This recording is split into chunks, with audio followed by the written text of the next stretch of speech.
Com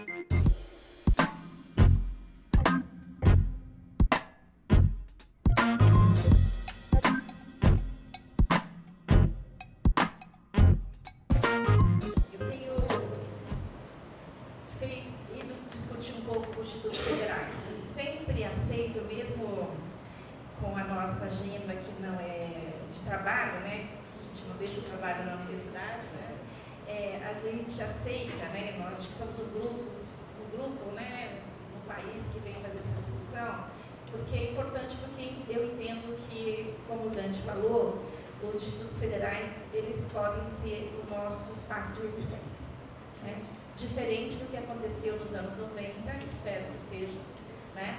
Com o PROEP, com a 2208, onde os antigos Cefetes, no primeiro momento houve uma resistência ao PL 1603 na época, mas depois a maioria dos Cefetes fez a adesão, né, ao 2208, por todas as circunstâncias que a gente sabe, mas que a gente poderia hoje estar no outro patamar se não tivesse essa interrupção, como o professor, o reitor do Instituto de Brasília colocou. Não, o ensino médio integrado ele não é uma novidade, né? A própria rede federal já tratava, mas ele teve uma interrupção de 96, 97, com 2208 até 2004, e isso acho que fragilizou todo o processo em relação a que patamar a gente poderia estar hoje, né? Então a gente tem que conhecer. Bom, como eu fui apresentada, eu sou professora de uma universidade há 31 anos, e meu vínculo com a educação profissional, ele passa a acontecer ainda na minha graduação. Tem dois livros que todos nós que discutimos ensino médio e educação profissional, e eu tive a oportunidade de ser orientanda desses dois professores, marcaram a minha formação no curso de pedagogia. Um foi a produtividade da escola improdutiva, do professor Gaudêncio Piloto, que foi meu orientador de mestrado. E outro foi a pedagogia da fábrica, da professora Cássia Klenzer, que foi a minha orientadora do doutorado. A gente teve há 4 anos atrás, acho que foi no Intercrítico, que vai acontecer agora, foi em Belém, onde foram os 30 anos desses livros, que era o da Cássia, o do Gaudêncio, o da Lucília Machado, que é a Politequilia, também é um livro que eu indico a todos, porque lá está o germe da discussão da politequilia no Brasil. O livro do professor Rosella, que ele já trazia a discussão de Gramsci, né? E o livro do professor Ferretti, que na minha formação, eu fui formada na pedagogia na área da orientação educacional, e o livro do Ferretti também era uma referência. Esses 5, e mais alguns que gravitaram, né, eu estou falando isso pela importância, todos nós, Dante, todos nós que discutimos essa temática a partir do trabalho, a gente sabe que eles tiveram um mestre que foi Saviani, e do Saviani, nos primeiros programas, ou o primeiro programa de doutorado em educação no país, que surgiram esses trabalhos e que são referência para a gente na discussão, né, da área de trabalho e educação. Né? Então, eu sempre digo para os meus alunos da pedagogia que é necessário ler esses livros para a gente compreender o processo de tudo que veio depois. Né? É lógico que é necessário ler Marx, ler Gramsci, mas é necessário ler esses autores brasileiros que nos trazem essa discussão, né, para o interior das nossas... Então, a partir dessa discussão que eu tive ainda na minha formação no curso de pedagogia, eu fui para o mestrado e uma coisa me instigava, que era discutir, e o título da minha dissertação foi a formação sobre a ótica do trabalho. Porque eu queria compreender como também uma aluna não de uma escola técnica, como o Cefet ou as escolas técnicas, mas uma aluna da educação profissional que vinha da rede estadual de ensino. Né? Eu sou formada em 2 cursos de nível médio, 2 cursos profissionalizantes, formação, curso normal, não é nem o magistério, era normal ainda naquela época, e o curso de contabilidade. E o meu processo formativo retirou, né, o curso normal naquela época, de contabilidade também de alguma forma, mas talvez um tenha complementar no outro, porque eu tive a possibilidade de fazer 2 cursos, me tirou o direito ao conhecimento que eu tinha em relação ao meu processo formativo. Porque o curso de magistério, ele formava para ser professor. Então, a gente tinha o quê? Não sei se alguém aqui mais ou menos da minha idade pode lembrar disso.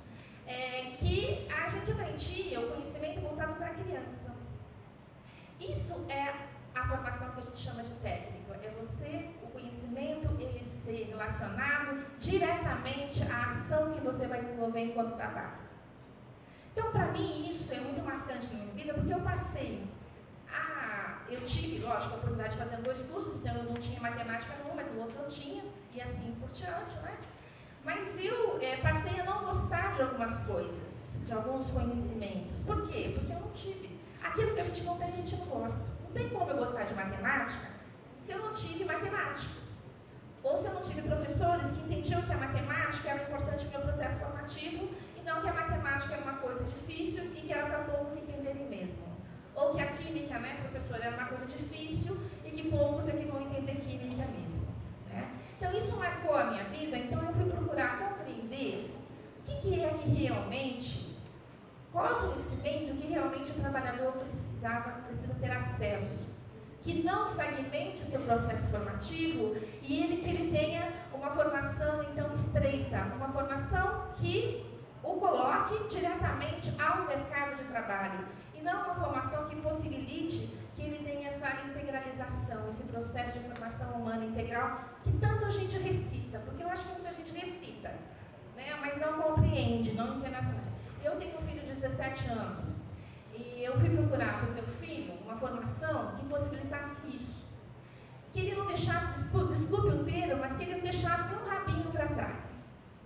Que ele não deixasse de conhecer a química, nem a física, nem a biologia, nem a matemática, nem a sociologia, nem a filosofia, porque isso possibilitaria a ampliação do campo de vida dele, de atuação dele, que não restringiria o processo formativo dele por ele não gostar.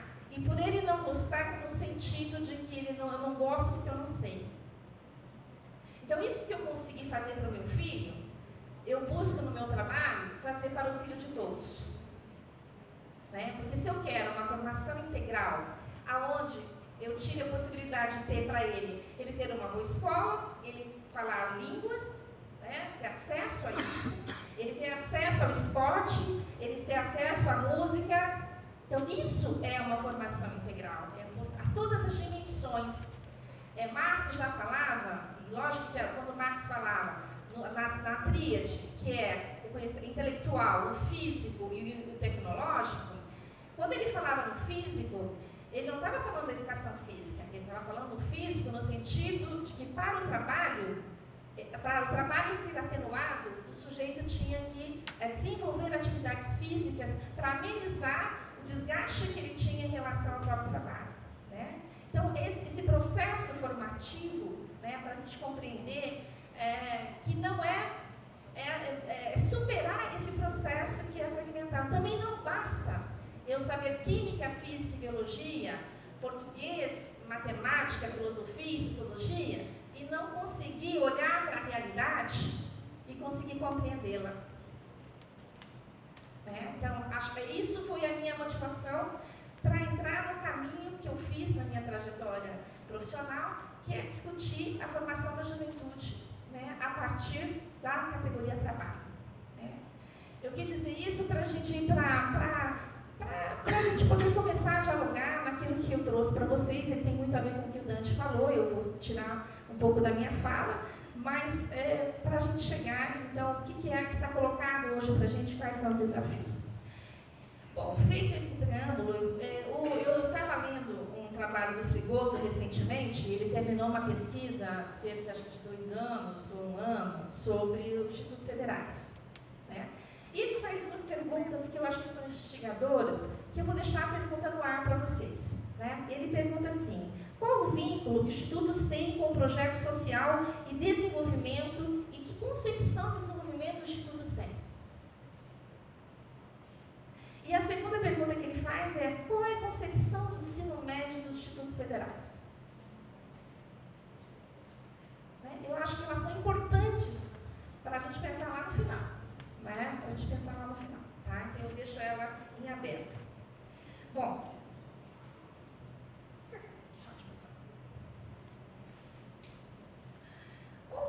movimento, eu vou começar falando um pouco, o Dante já falou de todas as questões que, né, do movimento político, né, que chega à questão que nós estamos vivendo hoje, e eu vou começar falando de um movimento que é o movimento da retomada da integração.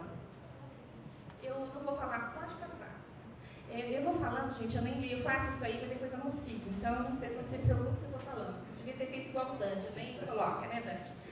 O movimento da retomada da integração. Primeiro, a gente tem um marco, que foi a aprovação da LDB 93/94, que nós sabíamos que havia todo um processo de discussão, e alguns de nós participou ativamente, desde quando o Saviani apresenta uma proposta de LDB, e nessa proposta estava lá a concepção de politecnia, muito clara, né?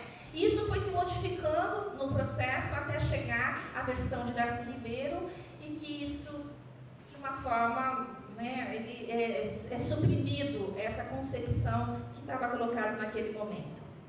A gente viu o desdobramento da LDB com o decreto 2208, né, que nada mais é do que um projeto de lei que tramitava, assim como tramitava o 6840 agora da reforma do ensino médio, tinha um projeto 1603, que eu lembro que dentro do Cefet do Paraná, a discussão Lúcia Lodge, né, fazendo a Cássia Coenzer, fazendo a discussão e do movimento que a Rede Federal fez em relação a não aceitar o 1603, porque ele foi feito para afetar diretamente a Rede Federal. Porque todos aqui nem todos aqui lembram, mas muitos de nós vão lembrar, o Paulo Renato, que hoje não está no MEC, porque morreu, senão ele estaria,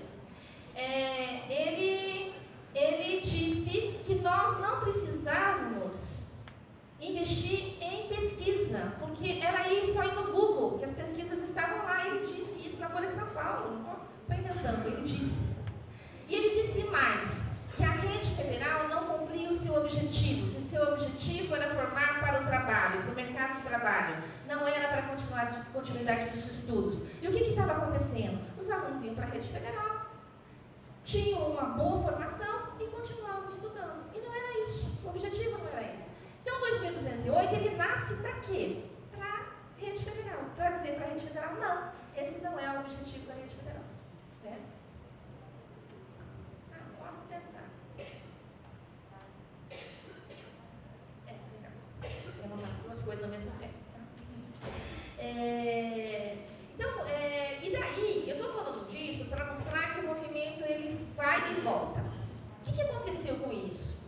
Nós somos esse grupo, que é o grupo que hoje ainda está no Ministério da Educação. Acho que o ano que vem não deve estar, porque a coisa vai piorar, né? O que está lá ainda já está ultrapassado, né? Esse grupo que eles fizeram a tarefa de casa certinho, eles aprovaram a LDB, na sequência fizeram o decreto 2208, aprovaram diretrizes curriculares, fizeram os parâmetros curriculares e buscaram financiamento. O mesmo modelo que está acontecendo agora, que a gente sabe que o financiamento também virá. E o financiamento, ele será fatal para que a reforma ela entre no interior das escolas, porque vai ser o Pires na mão. Se você fizer, a gente passa o recurso. Se você não fizer, você não terá recurso. Foi o mesmo movimento dos anos 90 e não tem nenhuma novidade. Né? Se repete o mesmo movimento que aconteceu nos anos 90. Só que, talvez, com um avanço. Porque a formação de professores que não aconteceu nos anos 90, agora ela deve acontecer se o caminho continuar sendo o mesmo que tá, do cenário que está colocado agora. Né? E isso, para a gente, pode ser o mais grave. Se conseguir chegar nas cabeças das pessoas, chegar e não só chegar, mas chegar e fazer com que realmente as pessoas incorporem, né, o discurso que está colocado aí. Bom, incorporou.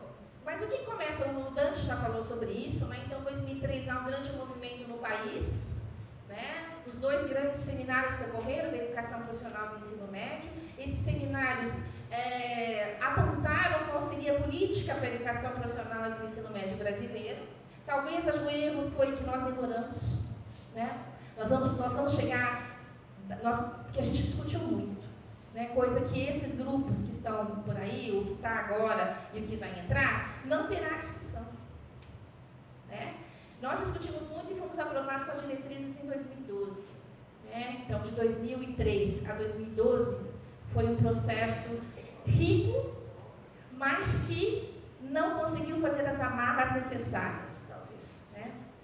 As novas diretrizes do ensino médio, que eu já falei, da educação profissional, aprovadas em 2012. Né? Então, esse processo de construção. E aí também eu queria falar que, em relação ao ensino médio integrado, então, o decreto 5154, a incorporação dele pelo 11741, né, em 2008, então, ó, aprova o decreto em 2004, 2008 é que ele vai fazer parte da MDB, em 2012 é que nós vamos aprovar diretrizes curriculares. O tempo de processamento, de discussão, ele é diferente desse modelo, né, que está colocado hoje para a gente, que é um modelo que quer com muita rapidez, apresenta o projeto em maio de 2016, no final de 2016 ele já estava aprovado, e no início de 2017 já transforma em lei, então é um processo muito rápido. Né? E nesse caminho, né, e o Dante também já colocou, eu vejo que nós temos duas grandes contradições referentes à educação profissional. Né? A gente aprovou 5154, que foi um processo de conciliação, ele não foi uma ruptura, né? Até porque o governo Lula não foi um governo de rupturas. Né? Aprova então 5154, todo mundo fica mais ou menos contente, né? Porque daí a gente podia fazer inclusive ensino médio integrado. As novas diretrizes da educação profissional, que não eram aquilo que a gente queria, mas lá aparece de alguma forma, né, alguns elementos que eram importantes, né, mas que é uma coisa de retalhos. Agora, as diretrizes do ensino médio não. As diretrizes do ensino médio elas representam aquilo que nós gostaríamos. Né? E não é fazendo propaganda, mas assim, existe um documento que ainda está na página do MEC, não sei até quanto, Dante, né, que o Dante organizou e eu e Marise participamos, que é o documento base a educação profissional técnica de nível médio. Ele está lá ainda, mas eu acho que não vai ficar por muito tempo mais não, tá? Então, quem tiver que baixar, baixa, porque não vai existir por muito tempo. Esse documento foi o documento que deu origem às diretrizes do ensino médio e da educação profissional. Então, ele foi o documento base, inclusive, para as diretrizes. Né? Das duas diretrizes da educação profissional e do ensino médio. Mas quais foram as duas contradições? No primeiro governo Lula, a primeira contradição foi a escola de fábrica. E no governo Dilma, logo de cara, né, foi o Pronatec. A gente já estava acabando de aprovar as diretrizes nacionais do ensino médio e se aprova o Pronatec, né, que vai totalmente ao contrário do que nós entendemos como formação humana integral, porque ele é totalmente desvinculado de qualquer processo de escolarização. Né? Aquilo que a gente fazia crítica ao Planfor, na verdade a gente retoma com uma outra roupagem, mas ele tem as mesmas características do Planfor. É só a gente pegar o Planfor, né, e olhar, nós vamos ver que ele tem características muito próximas, ele tem uma dimensão diferente, mas ele tem características muito próximas. Né? E a gente aprova o 5154, a incorporação da lei, e com aquelas dimensões que então já estavam presentes no documento do ensino médio integrado à educação profissional, documento base, que são aquelas dimensões que são sim, e não vamos negar que são da base marxista e gramsciana. Porque nós estamos falando sim de uma perspectiva de uma escola politécnica, de uma escola unitária. Nós não estamos negando isso. Né? Por quê? E eu sempre digo para os meus alunos assim, se vocês quiserem me taxar como de esquerda, como socialista, como comunista, como seja o que for, se for na defesa de uma educação, né, integral, né, que todos têm direito a essa formação, então daí vocês podem me taxar de esquerdista, de socialista, de comunista, seja lá do que for, porque é isso que eu defendo. Eu defendo uma escola, né, uma educação, que realmente o sujeito ele tenha acesso a um processo formativo que dê conta, né, da ação dele com o mundo, com a sociedade. Então, que ele tenha sim, e não de forma recitando trabalho, ciência, tecnologia e cultura, mas que essas dimensões sejam dimensões formativas mesmo do sujeito. Então, se isso é característica de um socialismo, então somos socialistas mesmo desde o dia que nascemos, né? Porque assim, é isso que a gente defende, uma escola para todos e uma escola que eu gostaria muito que fosse na perspectiva gramsciana da escola desinteressada, né? Por que escola desinteressada? Porque a escola desinteressada não é que ela não tem interesse. A escola desinteressada é aquela que possibilita que o jovem ele tenha uma formação básica. Nós, na EBB, conseguimos esse conceito de educação básica, e não mais a fragmentação ensino fundamental, ensino médio e tal. Mas a gente não conseguiu até hoje compreender e materializar a educação básica como aquela que forma o sujeito nas suas bases, né? E quando o Gramsci fala da escola desinteressada, ele está falando que não necessariamente, ele nega a profissionalização. Depois, o texto que o Dante, Mônica e o Domingos fizeram, um texto bastante pedagógico, eu falo, porque ele traz toda essa discussão, né, do sentido da escola politécnica, da escola unitária, e fazendo uma leitura de que, mesmo quando Gramsci e Marx colocam, eles colocam como futuro, né, compreendendo que nós, numa sociedade capitalista, nós não vamos conseguir superar e não vamos conseguir implantar uma escola politécnica, mas a gente pode criar o que o Dante chama de germe, né, de uma escola politécnica, para que a gente possa avançar. Então, esse texto dos meus amigos é um texto bem importante para a gente compreender isso e a gente não ficar só recitando trabalho, ciência, tecnologia e cultura, mas que a gente passe a compreender esses elementos como elementos fundantes na formação dos sujeitos, né? Mas aí nós temos agora um movimento de desconstrução disso. Nós tivemos um movimento de construção que foi chegar até as diretrizes e a gente ingenuamente achou, quando nós aprovamos as diretrizes, que nós tínhamos ido para uma disputa e tínhamos ganho uma disputa, né? Não ganhamos uma disputa porque eles não foram disputar conosco lá no Conselho Nacional. Eles foram para o Congresso, eles foram para a Câmara dos Deputados, onde surge o projeto de lei 6840, onde muitos de nós aqui fomos chamados para as audiências públicas e fomos lá dar a nossa contribuição, só que não fomos ouvidos, né? Quem foi ouvido, e eu estava na última audiência pública, na primeira fila, estava sentada Maria Helena Guimarães Castro, Priscila Cruz, do 12 pela Educação, a Ayrton Senna lá, a irmã do Ayrton Senna, a Fundação Lemon,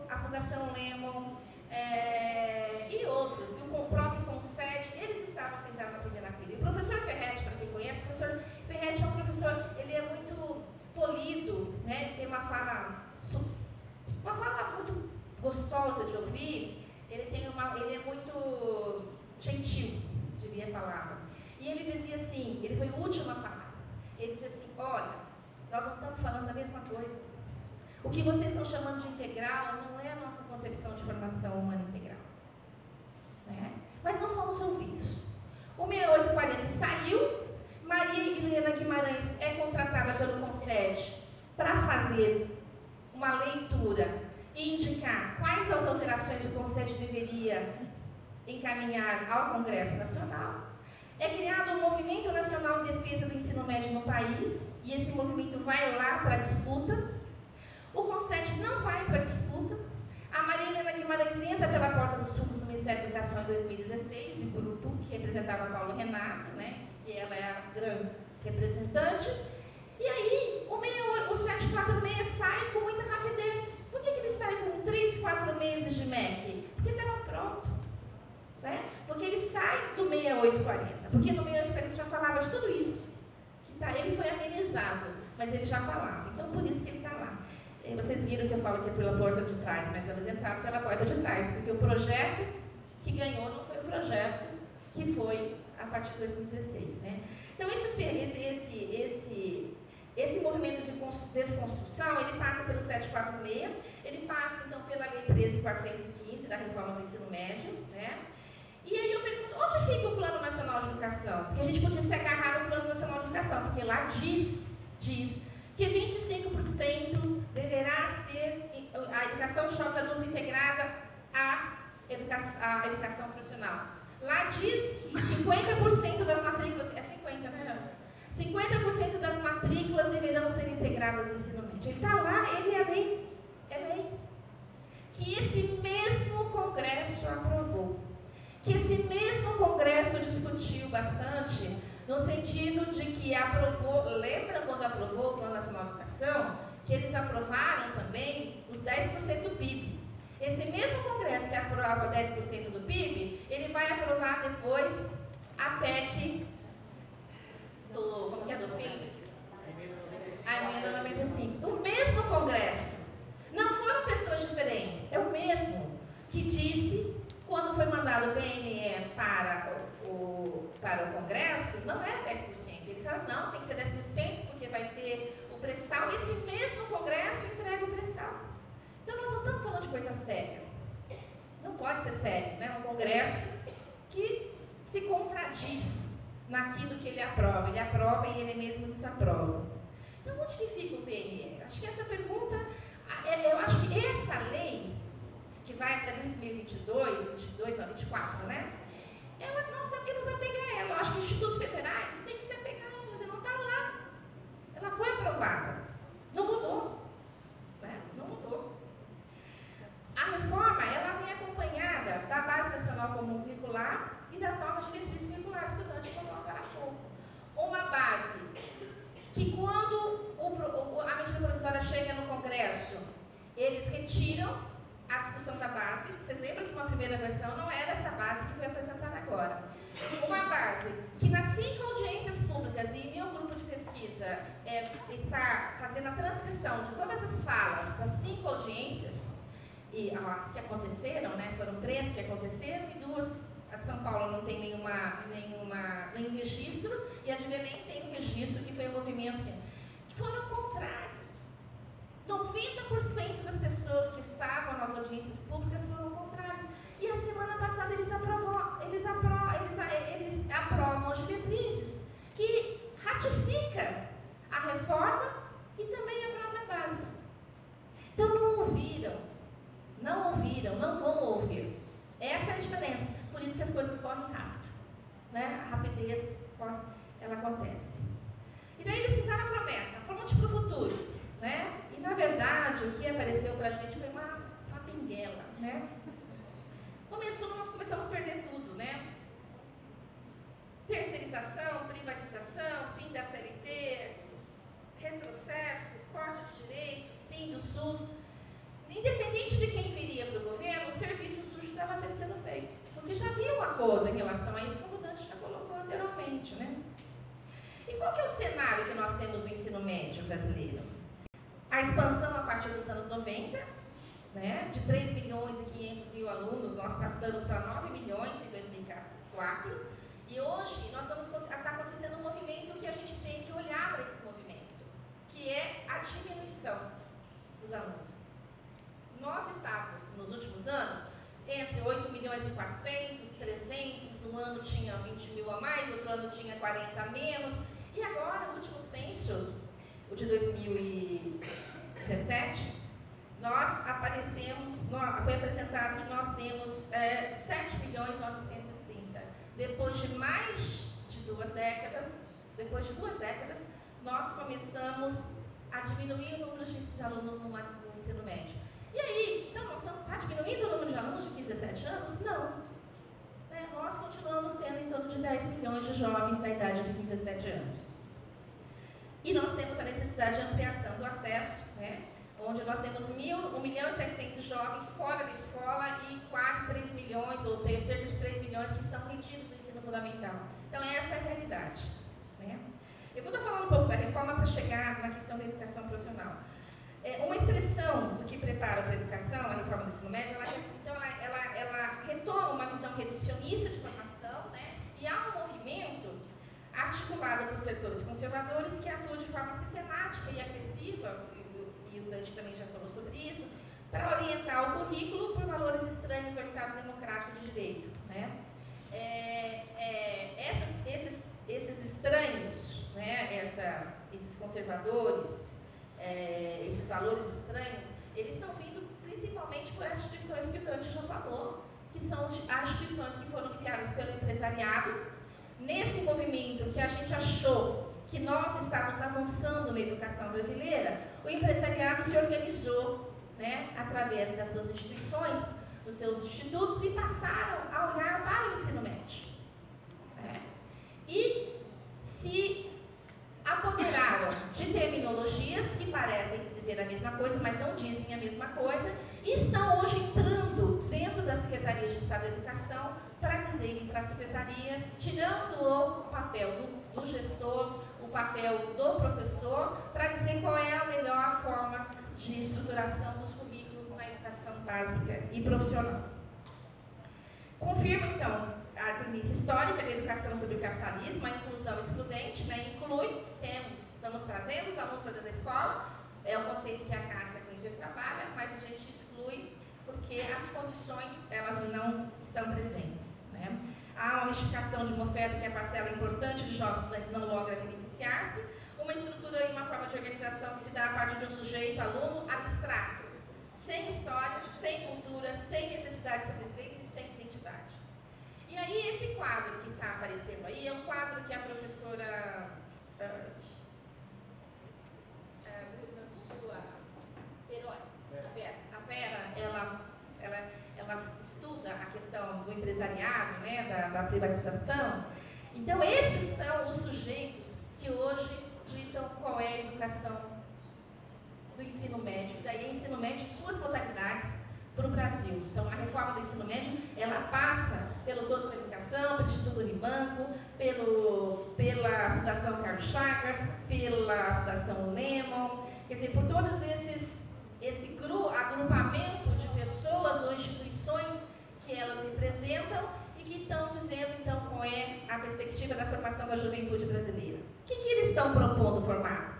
Eu acho que essa figura mostra muito bem o que se quer formar, né? Então,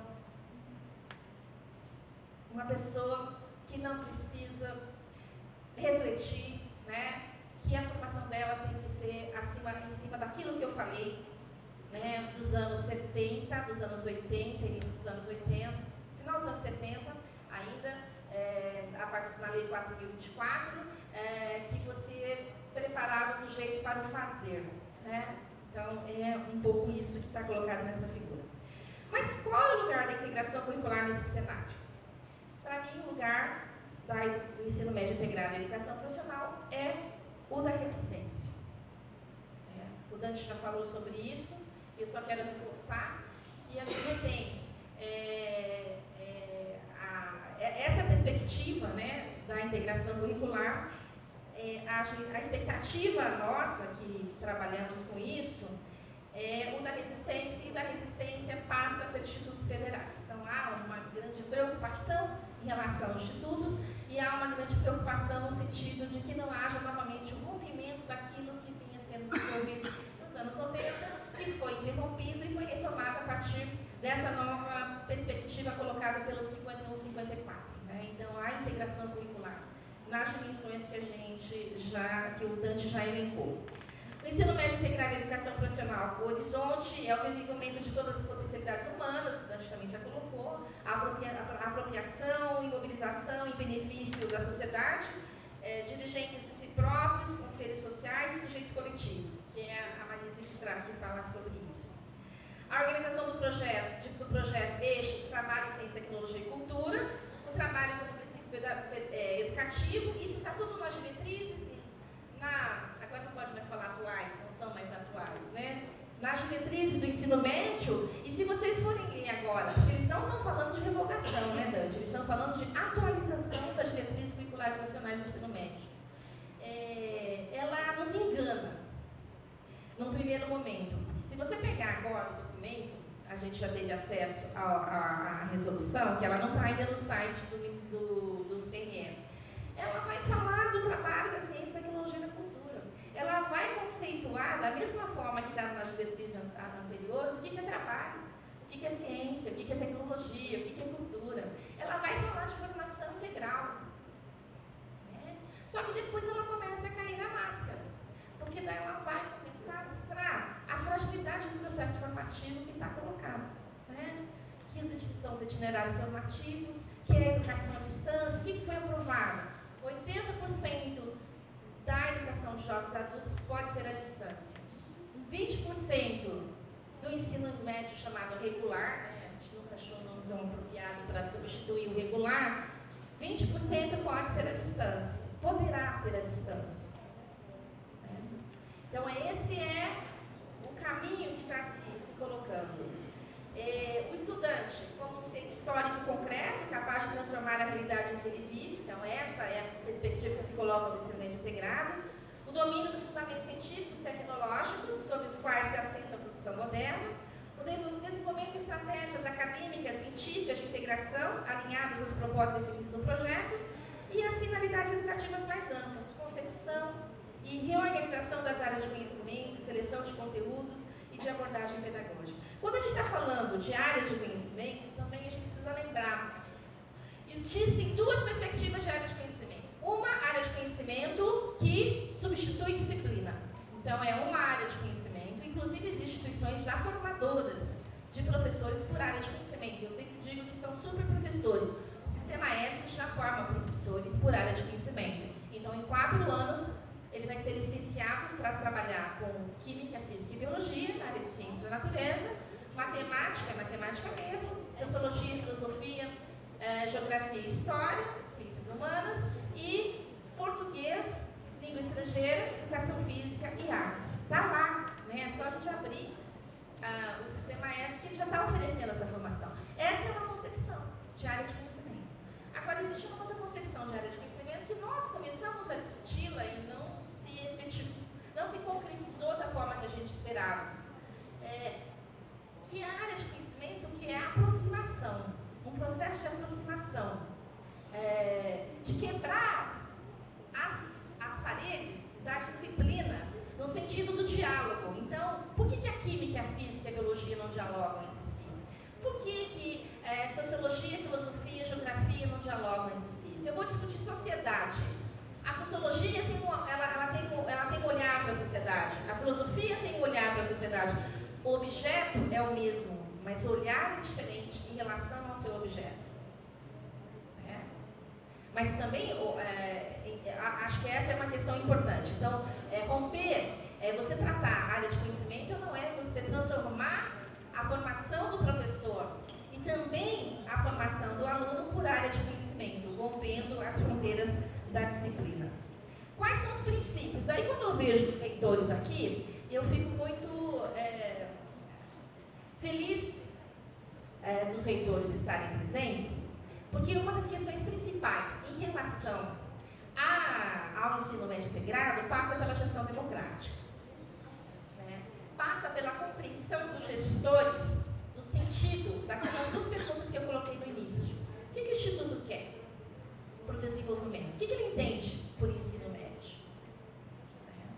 Como romper? Como a gente trabalhar isso na instituição para que isso seja claro e ele não fique só no papel? Eu fui olhar alguns projetos outro dia dos Institutos Federais e estava lendo um projeto bem bacana. É a mesma coisa dos projetos políticos pedagógicos da escola. Eu não vou, lógico, na questão ética, eu não vou dizer de onde é, não é de vocês, só digo isso, tá? E daí estava lá bem bacana, era um curso de agropecuária. Não era de vocês, afirmo que não era. Vocês podem depois vão correr lá para olhar, mas vão ver que não era de vocês. Então estava lá, claro, a concepção, depois, em determinado momento, eu percebi que era um recorte e cola, porque estava falando do curso de agropecuária e daí era um curso de informática no final. Então, o que isso mostra pra gente? Que os professores não discutiram, que aquilo realmente não foi feito coletivamente. E não discutir não significa que todos os professores participarão daquela discussão, porque a cada momento entram novos professores. Não dá para também o professor falar, não é democrático porque eu não participei da discussão, mas em algum momento o grupo discutiu aquilo. E em algum momento vai ser discutido, como eu acho que vocês estão fazendo agora. Isso não é uma coisa do Instituto, é coisa das escolas. O tal do recorte e cola, então, quer dizer, isso demonstra para a gente concretamente que não foi discutido. Que alguém elaborou em um determinado momento e aquilo serviu como referência para todos. né? Sem discussão. Então, a questão da gestão democrática, do apoio institucional à proposta, ela é essencial. Se não houver apoio, né, institucional, realmente não vai acontecer o ensino médio integrado, porque ele é trabalhoso, sim. O Dante falou, não é só uma questão curricular, né? Ele permeia toda a ação da escola, que passa além do currículo, né? A decisão de integrar o compromisso com as escolhas e prioridades da formação pretendida dos seus estudantes. Aí, falando na questão de currículo, o currículo é uma escolha. Então, por isso que a gente tem que responder a pergunta inicial que o Frigoto coloca para a gente. O que nós estamos entendendo por desenvolvimento e o que nós estamos entendendo por ensino médio. Porque daí nós vamos conseguir fazer uma proposta de integração curricular que realmente vai responder às dimensões formativas do estudante, que não passe a ser... quando eu fiz minha pesquisa de doutorado, foi sobre ensino médio integrado. E daí eu era na rede estadual do Paraná, e a gente uma das questões era referente qual era a compreensão de cada uma das dimensões, trabalho, ciência, tecnologia e cultura. Quando a gente falava de cultura, eu lembro que o professor falou assim, realmente a gente não dá muita atenção para a cultura porque a gente não tem muitas aulas de artes. Como se a questão da cultura se resumisse ao conteúdo de artes, né? Isso demonstra a não compreensão. Então, cultura não é disciplina de artes, né? Cultura tem uma dimensão ampla. Como o trabalho é uma dimensão ampla, como a ciência é uma dimensão ampla, né? Como a tecnologia é uma dimensão ampla. O ensino médio, o Dante também já falou, ele tem uma perspectiva integrada e humanizadora, né? A gente traz o projeto único, que assegura as finalidades estabelecidas no ensino médio e a profissionalização, então é único, né? Mas não é único juntando uma coisa com a outra. O que nós temos, eu desconheço hoje ainda um projeto curricular, né? Que realmente faça a integração curricular. A gente passa por momentos. O primeiro momento é de junção. A gente junta as coisas. Junta a educação ao conhecimento básico com o conhecimento específico. A gente não consegue nem separar as palavras para dizer que é um currículo único, a gente continua falando básico e específico, né? Um segundo momento é essa junção. Um segundo momento, a gente começa a integrar alguns conhecimentos, né? Projetos interdisciplinares, mas também não é integração. Ele é um passo, e é um passo importante para que o professor, porque nós fomos formados de forma fragmentada, então exige da gente que pense de forma na totalidade, se nós fomos formados nas nossas gavetinhas, né? Então isso também é importante e é um processo, né? A adesão de gestores, meu Deus, não falei nem metade. A adesão de gestores e docentes ao projeto de formação integral nos processos democráticos. A garantia de investimentos, o Dante também coloca isso. Por que a gente tem assim, a gente compreende que a rede federal poderia ser, não como o candidato que eu votei disse, eu era contrária a isso, mas não por isso eu deixaria de votar nele, que a rede federal ia ser tutora das escolas, das escolas estaduais. Primeiro, que é você não compreender que a rede federal é 2%, a rede estadual é 84%. Então não daria para ser tutor de 84%. Né? Segundo, que não é isso, porque as condições, como o Dante falou, não são iguais. O que adianta? A rede federal vai bem? Que bom que ela vai bem. A rede estadual também quer ir bem, só que ela quer ter as mesmas condições. Professores com mestrado, com doutorado, condições de infraestrutura, salários, que a gente pode reclamar do nosso salário, mas é muito diferente do salário da rede estadual. Né? Quer dizer, todas as condições, a gente sabe quais são os problemas. Nós não vamos resolver ou mudando, fazendo uma reforma do ensino médio por uma base nacional comum, porque base não muda o ensino médio. Né? Ou achando que um pode ser tutor do outro, porque um se sai bem e o outro não se sai bem. Não é dessa forma que nós vamos fazer a mudança. A mudança passa por uma decisão política de enfrentamento. Os países que fizeram esse enfrentamento, né? Fala-se muito da Finlândia. A Finlândia fez enfrentamento. Eles chegaram no fundo do poço. Daí eles decidiram que tinham que fazer investimento na educação. E lá os jovens disputam para ser professores. Aqui é o contrário. Os jovens não querem ser professores porque são o quê? Desvalorizados. Saiu pesquisa semana passada sobre isso. A vergonha que nós passamos em relação, né, ao reconhecimento de nós professores, né, no Brasil. Então, Então, passa por essas coisas: infraestrutura, contratação de professores, salário, carreira, condições de os alunos efetivamente ficarem na escola, né? Porque alguém falou hoje da educação integral, acho que foi o professor, o reitor de Brasília. O aluno não vai ficar 8 horas na escola para fazer a mesma coisa. Ele vai ficar 8 horas, ou 7 horas, ou 6 horas na escola, se a escola oferecer para ele uma diversidade de situações que possibilite que ele realmente tenha essa formação que a gente chama de integral, né? Que extrapola o conhecimento científico. Não é só a ciência. Não é só a ciência. Não é só você ver separado química, física, biologia, matemática, etc e tal. Ou os conteúdos específicos da profissionalização, né? Como é que a gente mistura essas coisas, né? O jovem, ele quer tocar, ele quer fazer esporte, ele quer ter iniciação científica, porque quando o aluno tem iniciação científica, ele tem uma outra visão, uma outra relação com o conhecimento. A iniciação científica, ela não deveria ser para meia dúzia, ela deveria ser para todos os alunos. Então, todos os alunos terem condição de permanecer na escola e fazer iniciação científica. O aluno que eu tenho hoje na universidade, eu comecei com um grupo de alunos no primeiro ano da pedagogia, com iniciação científica, eles estão no 4º ano. É muito diferente. Eu dei aula para eles no primeiro ano, estou dando aula agora no 4º ano, numa outra disciplina. É muito diferente a relação dele, porque ele vivenciou a universidade. Ele vivenciou o conhecimento de uma forma que a maioria da população não tem condições para isso, né? Gente, eu vou pular tudo aqui. Eu vou fazer uma leitura bem rapidinha para chegar naquilo que eu queria, tá? Que eu não vou chegar. Possibilidade de organização curricular do ensino médio integrado. Eu vou um pouquinho no caminho um pouco diferente do que o Dante fez. Bom, eu acho que são várias as possibilidades de organização curricular, mas é no coletivo da escola que conhece a realidade, portanto está mais habilitado para tomar decisões a respeito do currículo que vai se levar à prática. Só que nós temos um novo movimento agora, que é a Base Nacional Comum Curricular, né? E a Base Nacional Comum Curricular, ela engessa. Eu sempre defendi que a gente tinha que ter uma unidade nacional em relação ao currículo, mas não significava ter um currículo único, né? Unidade nacional, porque quando a gente vai explicar para alguém como é que o ensino médio é no Brasil, ou a educação profissional é no Brasil, a gente sempre tem dificuldade, né? Porque cada estado, ele faz de uma forma diferente. Organizar o currículo, então, de forma integrada, implica em romper com a falsa polarizações, oposições e fronteiras consolidadas ao longo do tempo.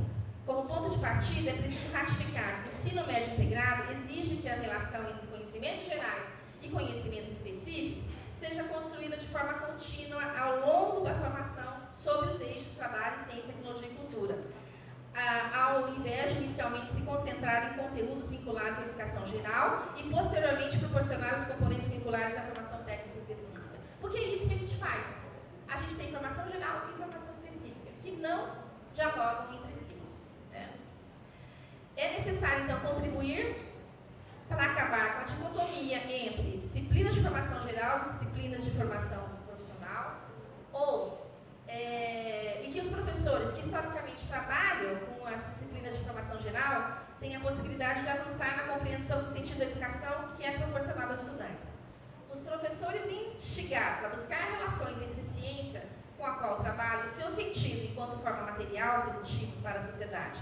É a oportunidade do professor superar as tendências academicistas, livrescas, discursivas e reprodutivas das práticas pedagógicas. E os professores de educação profissional, eles têm a oportunidade de superar a perspectiva técnica operacional deste ensino, porque muitas das vezes a gente fica preso ao saber fazer na educação profissional, né?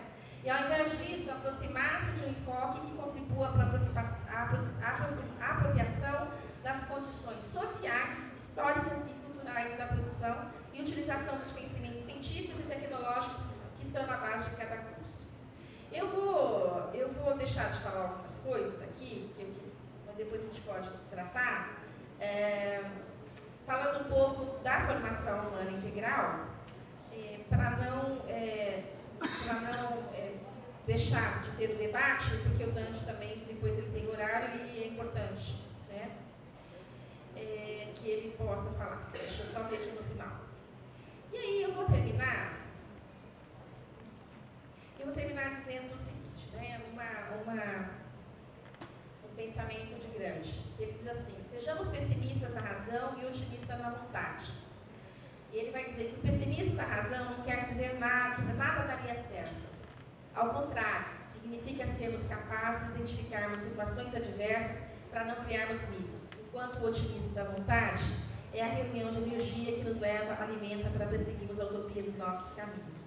Então, gente, o que eu queria dizer para vocês é o seguinte: o ensino médio integrado, ele é a possibilidade realmente da resistência e da gente poder passar por a turbulência que nós vamos passar nos próximos anos, e sairmos dessa turbulência com um acúmulo, mesmo que ele se concentralize na rede federal, que é o campo mais fértil que eu acho que é possível, que ele daí sim ele possa servir, para que a gente possa retomar com as redes estaduais a possibilidade da integração.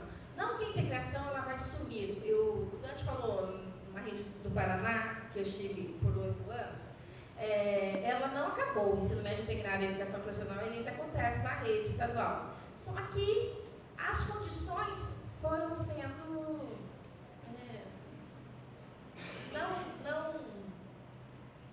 não realizadas, né? Por exemplo, sem concurso de professores, e contratam professores temporários.